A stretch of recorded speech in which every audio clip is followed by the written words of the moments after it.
যখন নাকি ছুটির ঘন্টা পড়ে, তখন সবার কি চিন্তা, ফিরতে হবে ঘরে।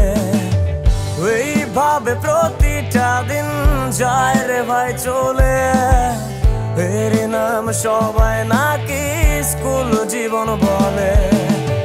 কাঁধের সেই ছোট্ট ব্যাগটা নেওয়া হয় না, স্কুল ড্রেসটা পরে আছে পড়া হয় না। স্কুল জীবনটা কেন বাইরে শেষ হয়ে যায়, স্কুল জীবনের মতো মজায় আর যে কোথাও নাই। তাতে ফিরে যেতে ভীষণ ইচ্ছে হয়।